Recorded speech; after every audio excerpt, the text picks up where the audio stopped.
Okay, good morning. Is everyone ready? It's 8:30, so time to start. I promise you to end around 12 o'clock, not later, because I have an appointment with someone at 12 o'clock. But then you can be sure that that's a bit of mindset we have for this morning. And of course, I will give you a break after more or less one hour. So that will be the planning for this morning and for this session. I think during the weekend I uploaded the recording of last week. I'm not sure you checked it. Did you have a look at it? Was it okay? From a technical perspective, the sound was okay, so you could follow easily. Everything was clear. Okay, fine. Just to check, because in another course in Leuven, there was some problem with the audio. But okay, so the recording has started, so I think we can start now immediately. Although maybe someone already has a question about what I presented to you last week. No, not really. Okay, so but then we really start. I think it needs no real introduction to say that not only the First World War, but also the Second World War had an enormous impact on the ideas regarding starting with some kind of European integration.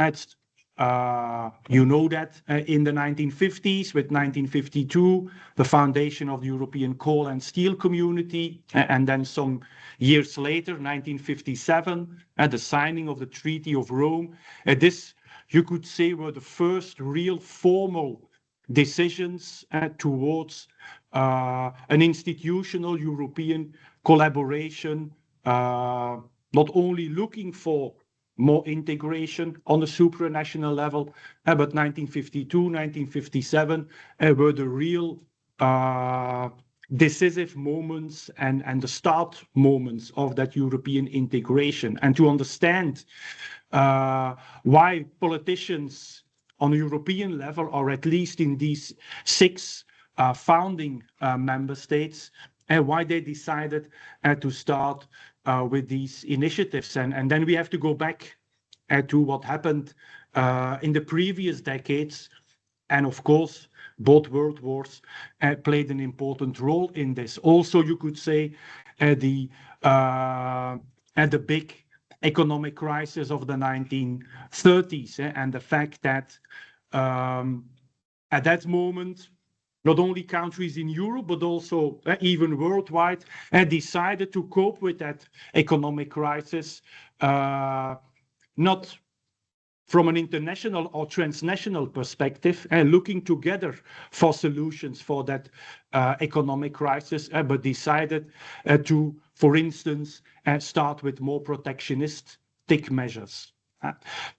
In fact, what I want to say is that to understand the real start of European integration in a formal way, and then you could say that started in 52, 57, we have to go back to the interwar period, and definitely also to the First World War. And in fact, the outcome of that First World War and what was decided in 1919 at the Versailles Peace Conference, and that's a bit what I'm going to present to you. I think the first hour of this morning. It's not my aim or goal to give you a lecture in military history. That's not my expertise, not at all. But just to underline that importance of the First and the Second World War. And as you know, I think there are many reasons to explain why European countries started in 1914 with that war. On the slide, I presented two important causes. You could say there are many more, but let's start with these two causes. I think the fact that in the course of the 19th century, European continent became divided in two big alliance systems and military blocks, and you could say, but on the one hand, the so-called Triple Alliance.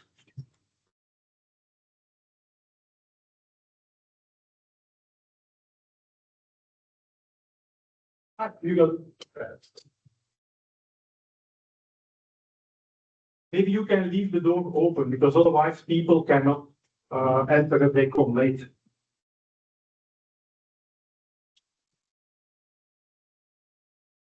So what was I saying? That I think one of the reasons why the First World War started in 1940 was the fact that European states were structured in two military rival blocs.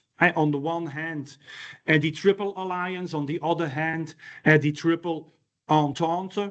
And the Triple Alliance consisted of three important nation states, Germany, Austria-Hungary, and Italy. And that was the Triple Alliance. And the Triple Entente consisted of three other countries, important nation states, very powerful nation states from a political, economic, and military perspective, Great Britain, France, and Russia. And they promised each other. You can refer, it's a bit like NATO today with Article 5. If someone of our alliance is attacked by another, then we will help, then we will assist. And so we will back each other in case of a military conflict. And you could also say that the military power of these two alliance systems was more or less equal. And for decades, this brought some kind of stability, and not only on the European continent, because also these nation states like France, like Great Britain, were at that time real world powers, colonial powers, with territories all over the world. So far, so good. I think what happened also, and that's maybe, or not maybe, that is a second major reason why in 1914 that military conflict started, was the growing nationalism on the European continent in many countries. And nationalism, we can discuss intensively about the importance of nationalism. Is it good? Is it bad? What are the positive characteristics of it? What are the negative characteristics of it? I think to summarize it in a nutshell, you could say that nationalism can have a lot of positive effects. It gives pride. It can bring people together for many reasons. You can be proud to be Danish or Swedish, maybe even Belgian, and you never know. And that also differs, that nationalistic feeling from country to country. In Belgium, we laugh a bit with that nationalistic feeling. Only when our national soccer team plays, the Red Devils, then you can witness some kind of Belgian nationalistic feelings, but that's it more or less. While in other countries, I very often go to Sweden, for instance, for meetings with colleagues at universities, and there you can witness that people from Sweden are really proud. I was at the end of January in Stockholm. I'm a member of the Royal Swedish Academy for Agriculture, and each year 28th of January, we have a commemorative meeting in the City Hall in Stockholm. 600 people, more or less, from all parts of the world, always with the royal couple, with the king and the queen, and almost everyone except people from abroad. And they sing with pride the national anthem. I do not think that will happen in Belgium, for instance, simply because we do not know the national anthem at all, or at least very few people. So I think nationalism can have a very positive impact, makes you proud, but maybe also a negative impact. It can result in rivalry, in struggles, in tensions between minorities, for instance. And I think that is what happened in the past very often and still happens today. And maybe you can give an example from your own personal experience or the history of your country. How important was nationalism in the 19th and in the 20th century? I think many wars started because of nationalistic tensions. Also in Belgium, we have tensions between the Flemish in the north of the country, and the Walloons in the south of the country. It has to do with cultural differences, also with economic differences, sometimes also with religious differences, and also with borders of nation states that also can divide people with more or less the same cultural and religious background. Even today, think of in the Middle East the problems or tensions between Turkey and the Kurds, for instance, or in the 19th century, for instance, in the Balkan area. And I think you also know that, and that was also one of the reasons why the First World War started, and when Franz Ferdinand was killed by a nationalist.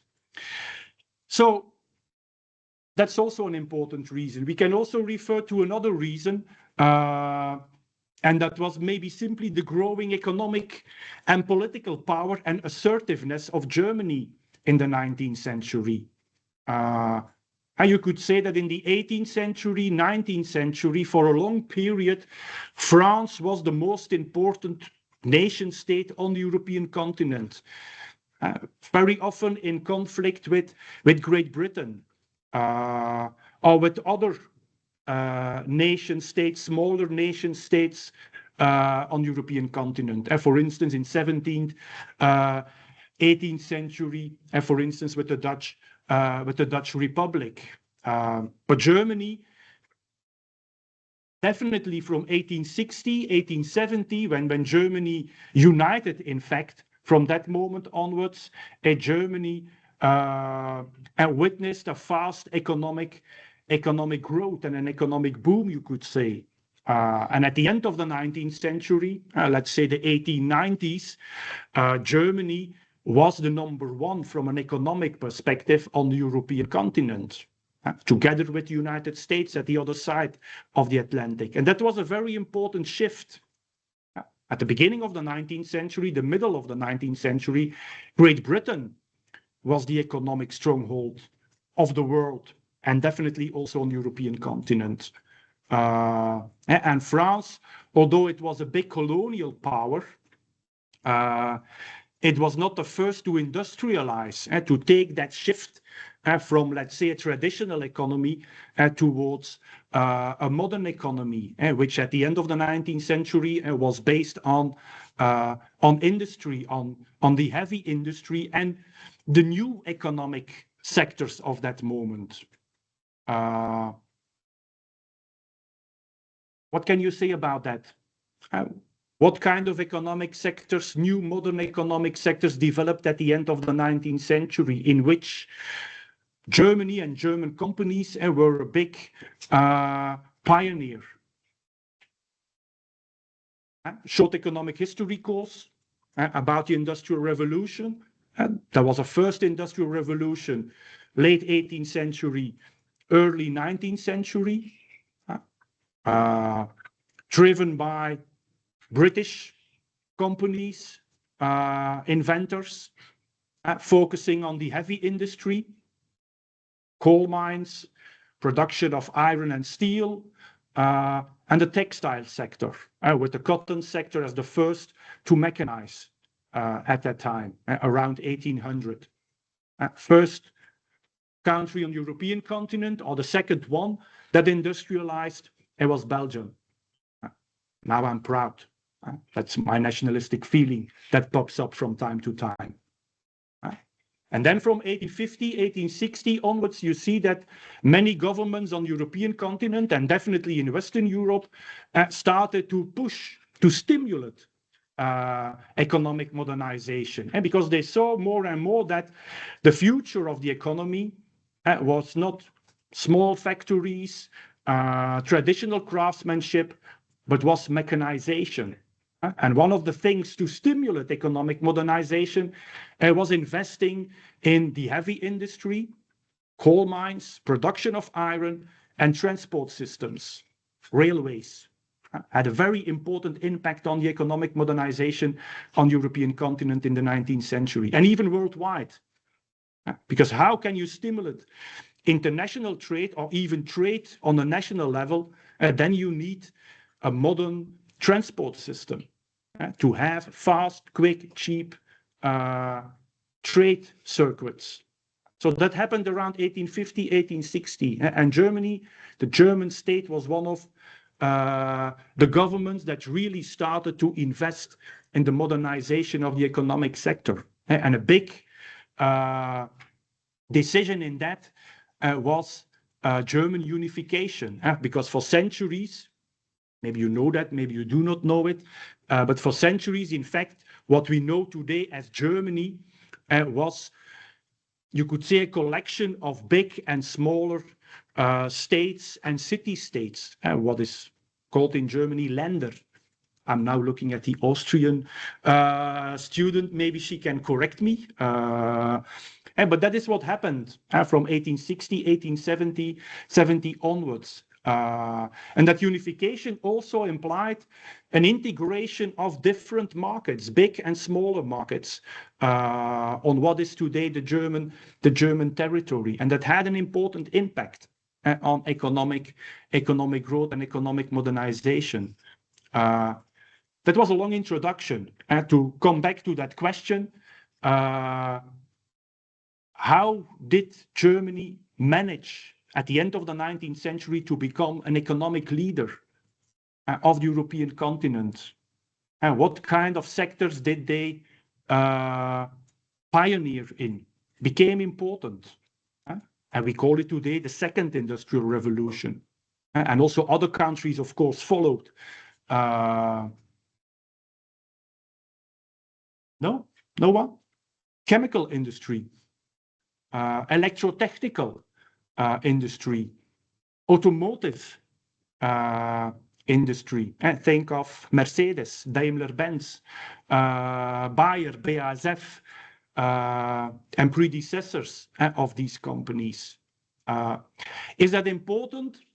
Maybe not, but I just say it to you to understand that the growing economic power of Germany gave the government a lot of trust and assertiveness, and also from a diplomatic perspective. Germany also wanted to become, at the end of the 19th century, a colonial power, wanted to play together with all the leading countries at that international political scene or theater. And that also created tensions between Germany and other countries. Because I think when countries become more and more powerful from an economic perspective, that also gives them political assertiveness. They want to secure that economic power. They want to secure their economic interests. And that very often results in political tensions and military tensions. And I think that was also what was happening late 19th century, early 20th century. And maybe a fourth cause or reason of element issue we should take into account is the fact that warfare in the 19th century, even late 19th century, was always very short. Wars did not last for long, couple of months, and that was it. And remember the war between Germany and France in 1870. After, I'm not sure, maybe some weeks or some months, the Germans conquered Paris and forced the French government to sign a peace treaty in Versailles. So very short and very few casualties.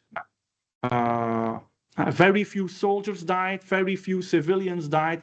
And maybe you know that also already. In 1914, when the war started, a lot of people, especially young men, they were very enthusiastic about the war. And they were very happy that they could jump on the train and go to the front zone because they thought, oh, it's exciting, something will happen, and the war will not last for a very long period, and few people will die, definitely not me. And that was a mistake, a miscalculation, and we know that.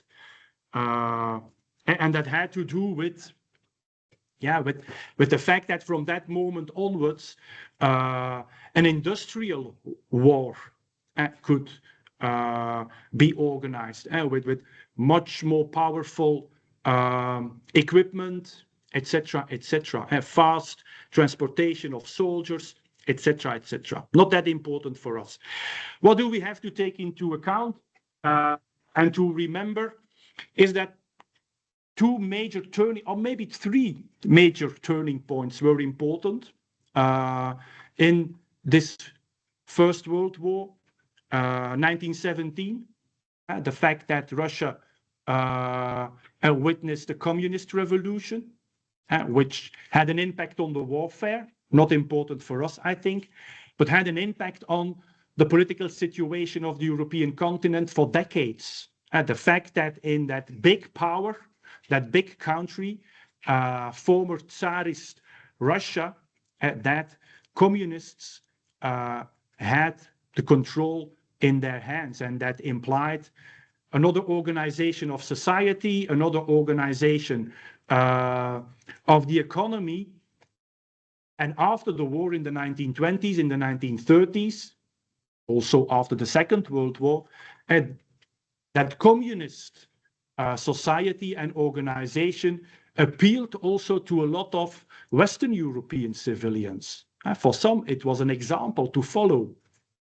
And it created tensions also in other European countries. And so the communist revolution was important, 1917. You know that, I think. In the same year, also, the United States, after a lot of hesitation, decided to join the war and to combat Germany and Austria-Hungary.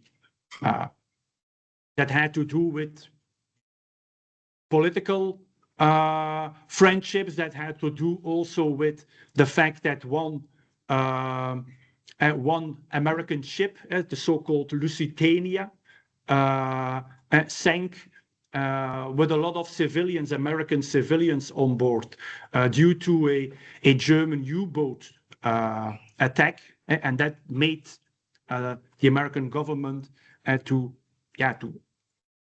finally decide to enter the war. From a political perspective, that was important because in previous decades, the United States was not that much interested in the international situation. They focused on their own economic and political developments on the American continent, first and foremost. And what happened on the European continent was not that important, you could say. And also from an economic and trade perspective, for instance, while a lot of European countries in the course of the second half of the 19th century developed towards free trade and abolishing protectionistic measures, United States did not do that at the end of the 19th century. And they protected their own economy because they believed that was one way to stimulate their own economy and to protect their own companies from foreign competition. And so that's why in 1917, and this was important, and because it showed that United States wanted to be more involved in international affairs from that moment onwards. And also from a military perspective, this was a very important decision. And because from that time, a lot of new, fresh, young men enters the war. That's why I mentioned on the slide, from 1918 onwards, each month, more or less 250,000 American soldiers came to Europe to fight together with what we call in Belgium the Allied forces. And that had a major impact on warfare. And because in 1918, all countries involved in the war were tired, had a lot of economic problems, had a lot of issues, not only in the military, but also at the home front, especially in Germany, where people started to complain, citizens, about the war.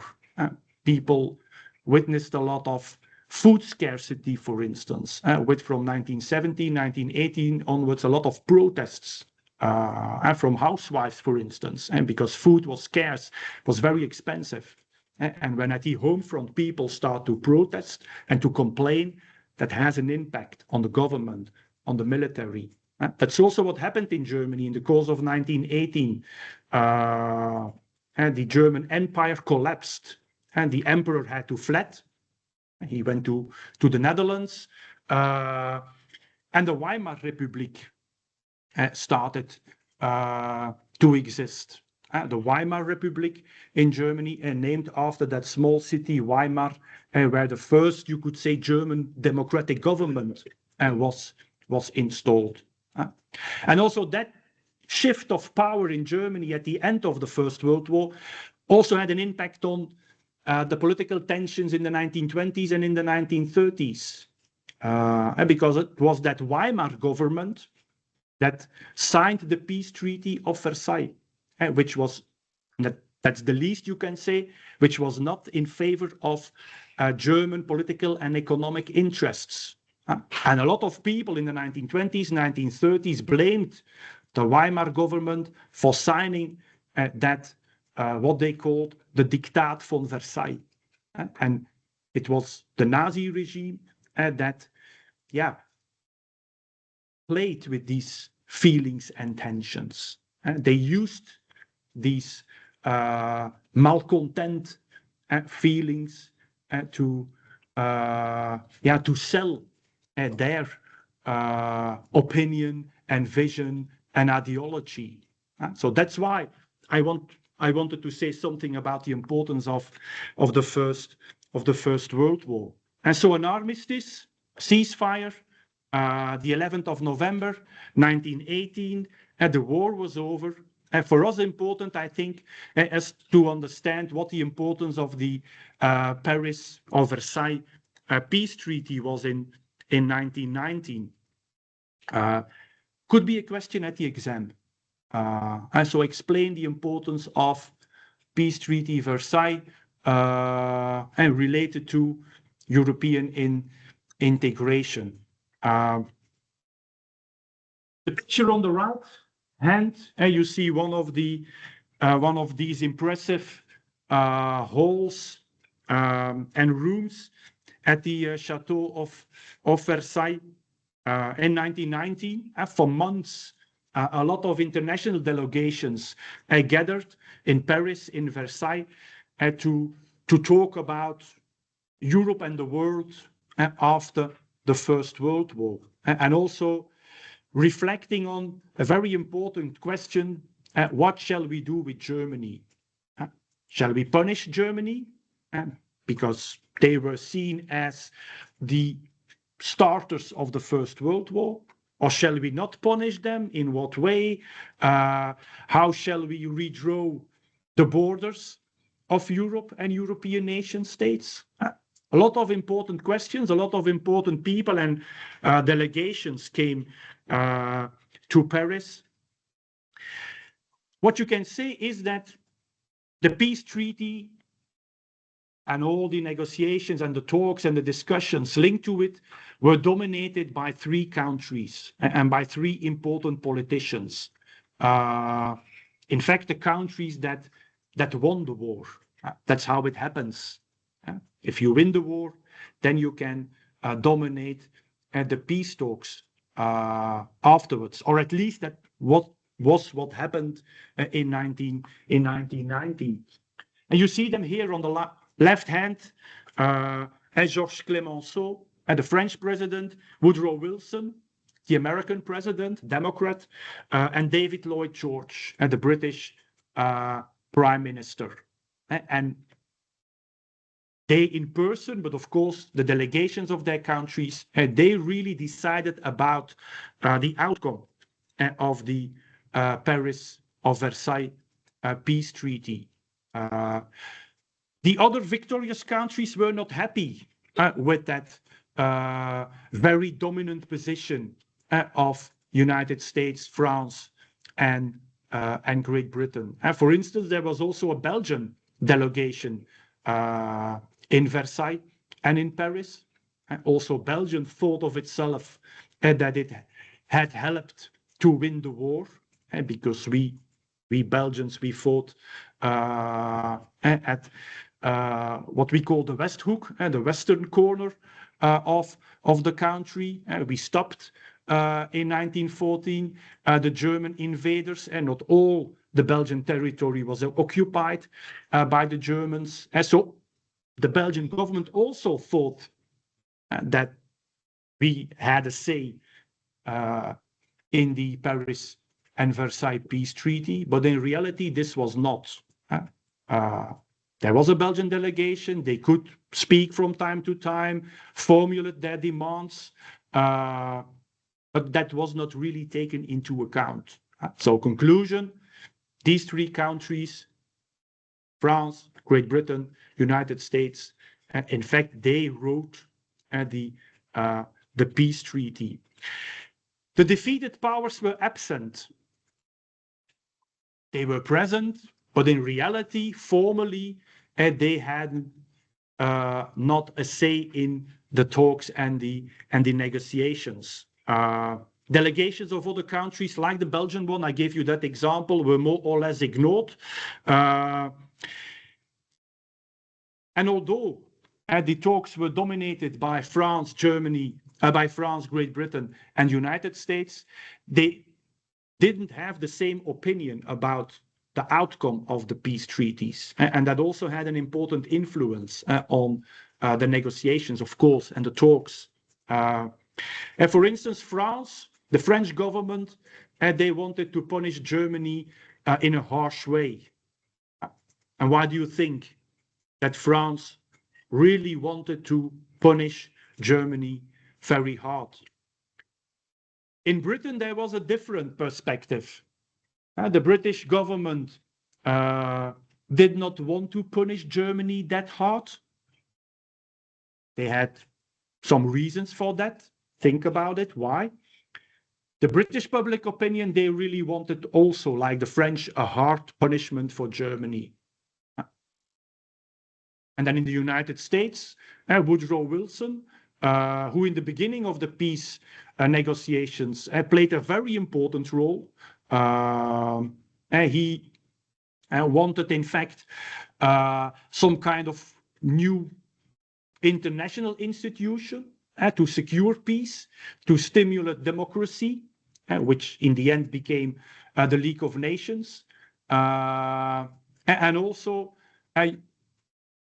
for United States government, for Woodrow Wilson, it was not necessary to punish Germany very hard. For him, it was important that Germany would have a democratic government. That was important for him. So let's come back to my questions. Why do you think France wanted to punish Germany very hard?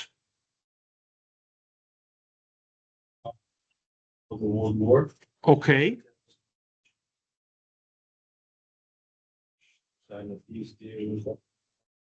Yeah, that's it. That's one of the reasons, because of that old rivalry, old sentiment.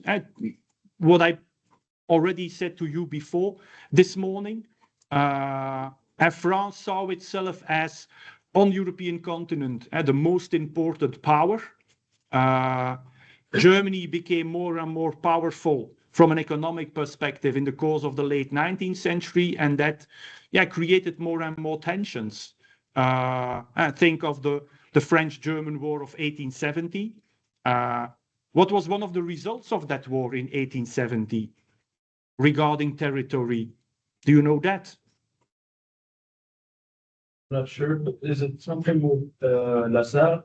Yeah, so France had to give to Germany in 1870 the Alsace-Lorraine region, that border region between France and Germany.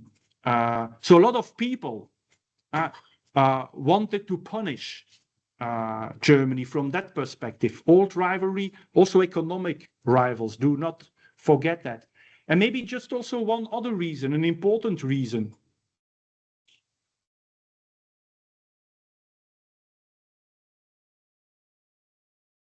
It has to do with money. France wanted reparations.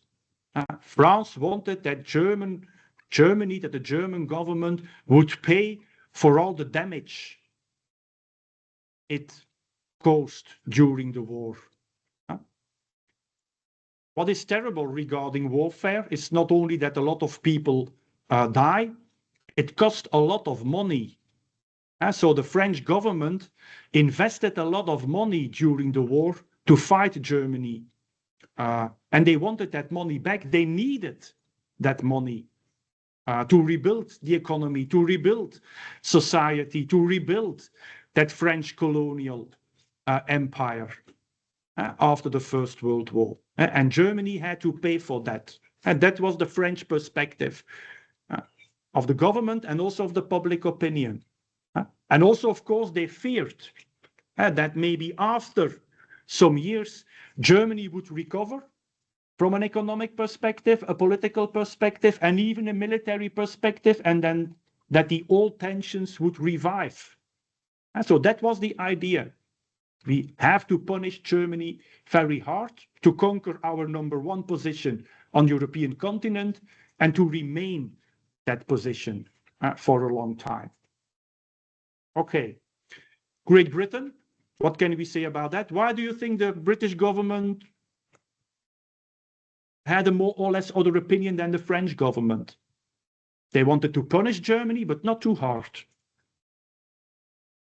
And the British public opinion, they had a completely different view on that. And they wanted to punish the Germans as hard as possible. Why?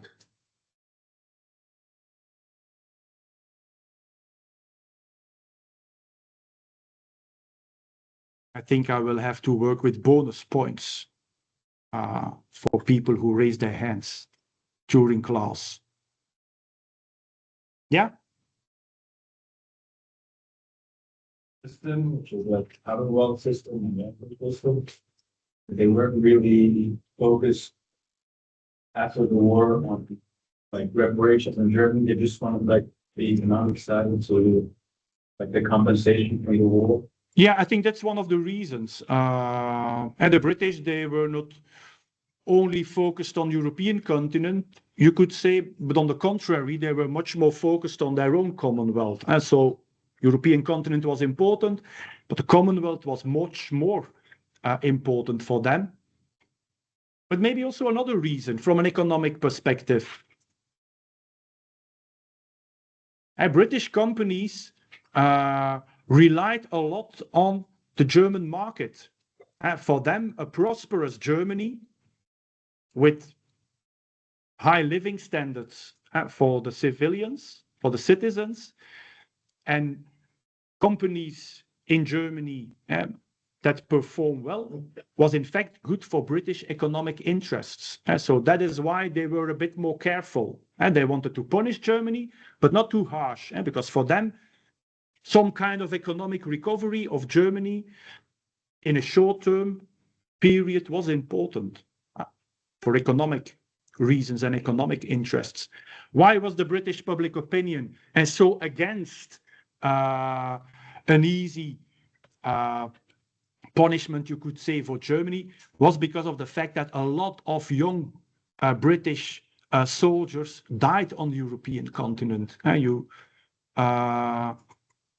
must go when you have time, one day or a weekend, to northern France or to the western part of Flanders, of Belgium, and there you see in the landscape all the military cemeteries, the graves of a lot of young British soldiers, or soldiers from the British Commonwealth, I must say. They not only came from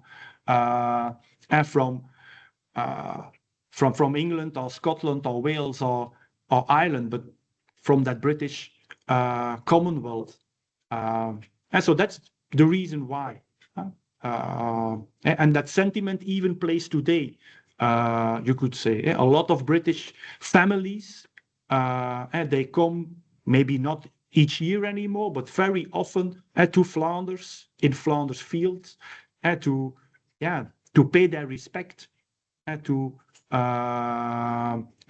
young soldiers from their family who fought here and lost their lives at the beginning of the 20th century. So that's Britain, less severe peace, difference between public opinion and the government. And then, as I already said before, United States, a lenient, a just peace. In fact, they wanted first and foremost a democratic government in Germany. They wanted to support that new, young Weimar government.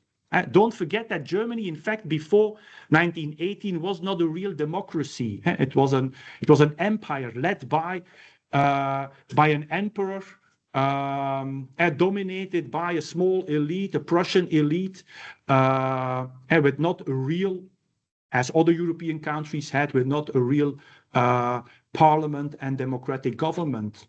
So that's what the United States wanted to support, that new direction for Germany towards democracy. And that was very especially the idea and the beliefs of Woodrow Wilson. That's also why he was the big advocate of the foundation of the League of Nations after the First World War, to bring countries worldwide together to secure peace for the future and to support democracy on a worldwide level. Maybe a bit hidden in that opinion was the fact that the United States wanted to break down the colonial power of the European states. And that's why they supported democracy, because they thought, or they said, if you want to develop towards a more democratic world, then there is a problem with that colonial dimension of a lot of European nation states. Okay, that was the introduction. What can we say more about the outcome? Very important. And I just refer to this to understand why definitely from the 1930s onwards, the European continent developed again towards a next World War, the Second World War. Although a lot of historians more and more wanted to talk about one war with some kind of interludium between 1918 and then 1939. Because the first one was not solved in a good way. It resulted almost automatically, according to a lot of political historians, in the Second World War.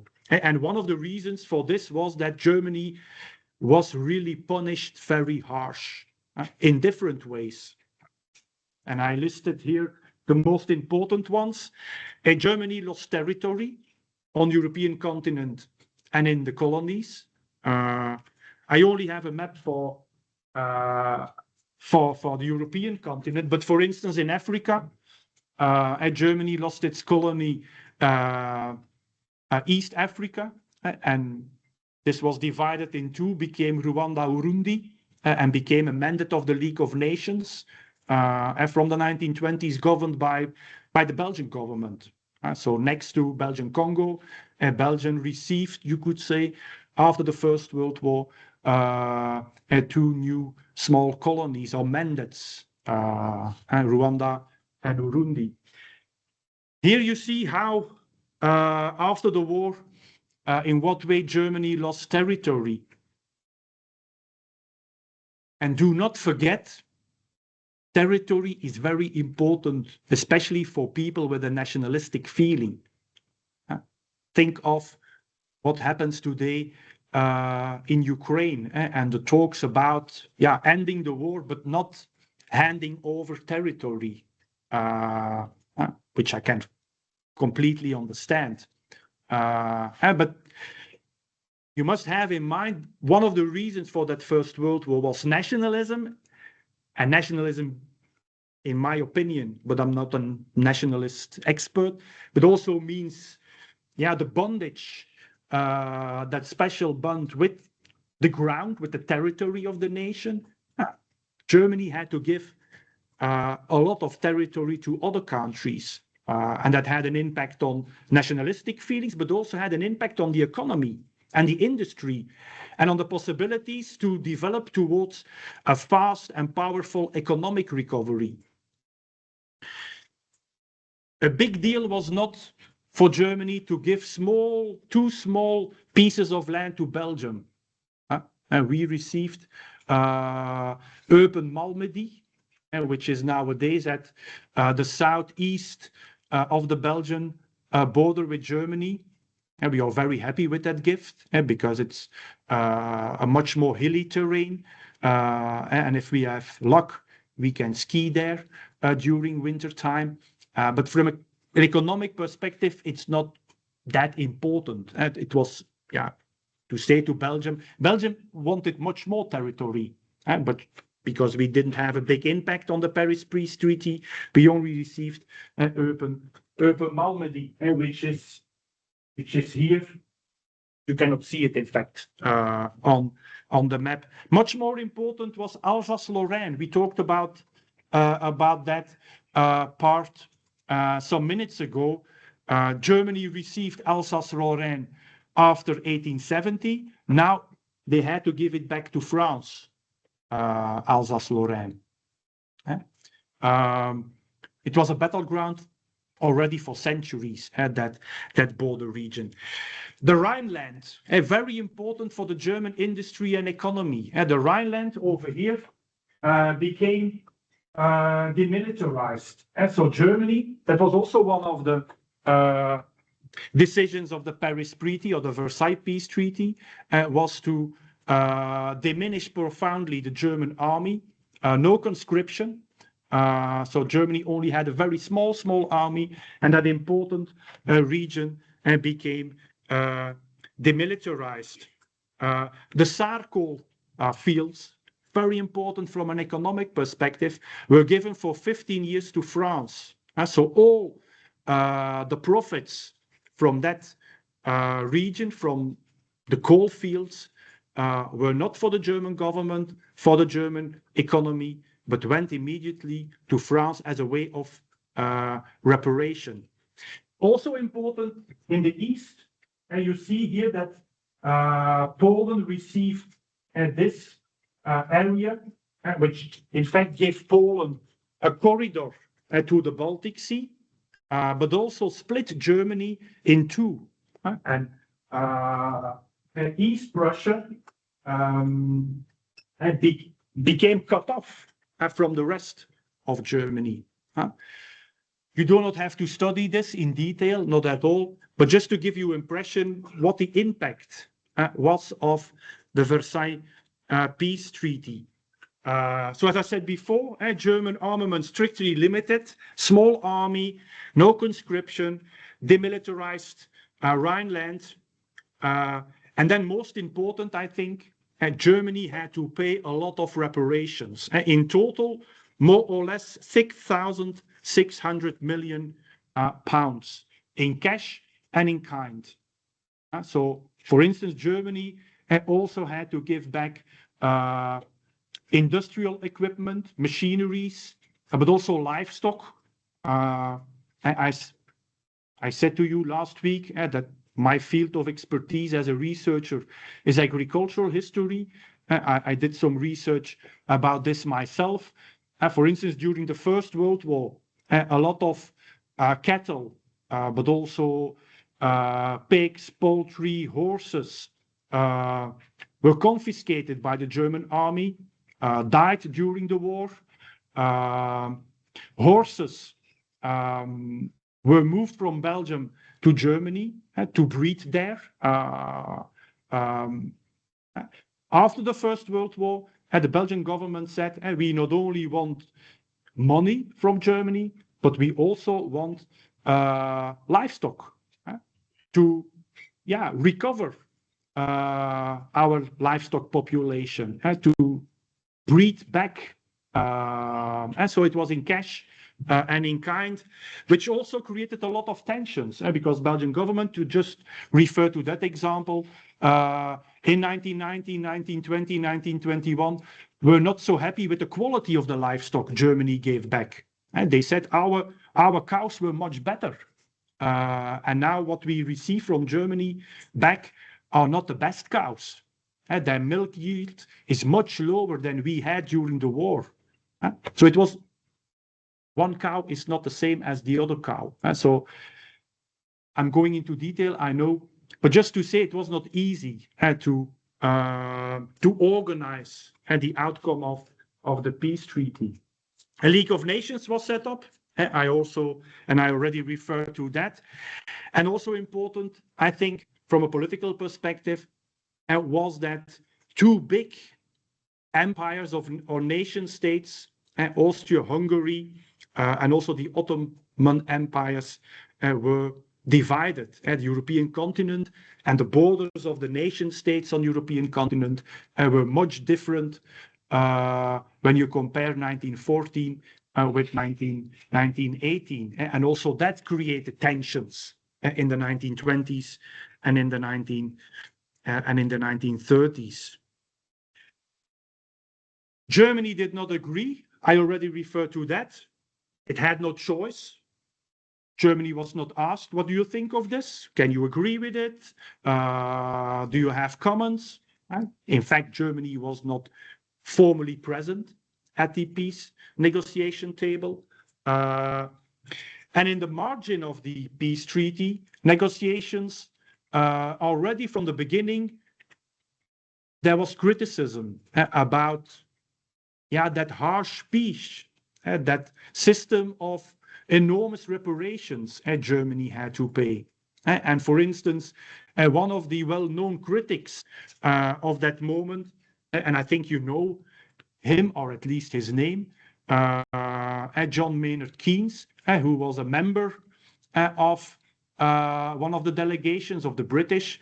I think he said, this is not smart to push Germany in this way, to force them to pay such a huge amount of money to France and Belgium and Great Britain. This will have an enormous impact on the economic recovery of Germany.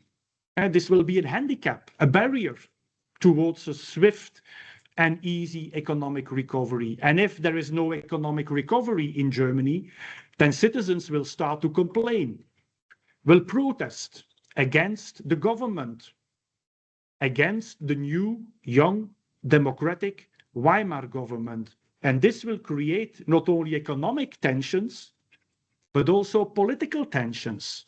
And that is not what we want at the moment.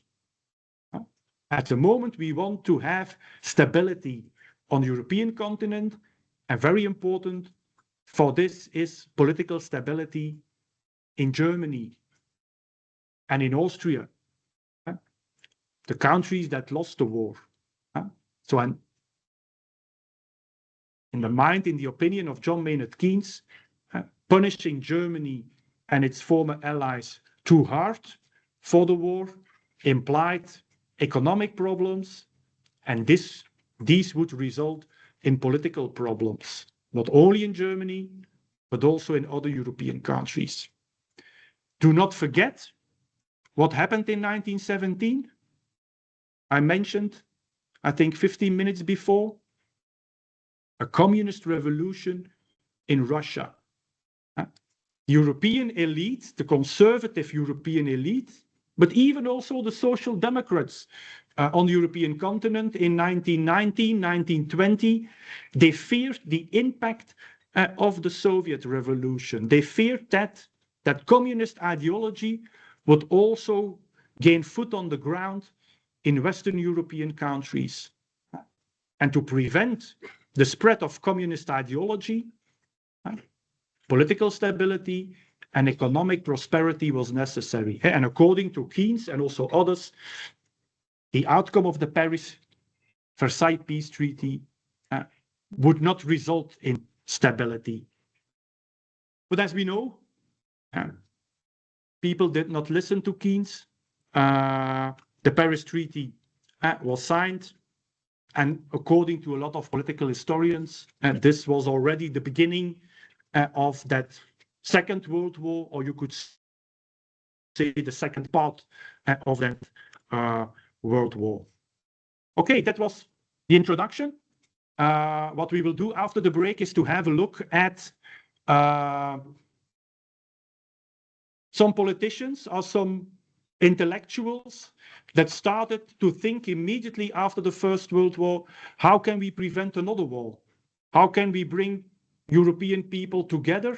How shall we do that? So we will have a look at some ideas, some initiatives in the 1920s, 1930s regarding a united Europe. Some would even refer to a United States of Europe. Okay, so let's have a break, 10 minutes, more or less, and then we start with the second part.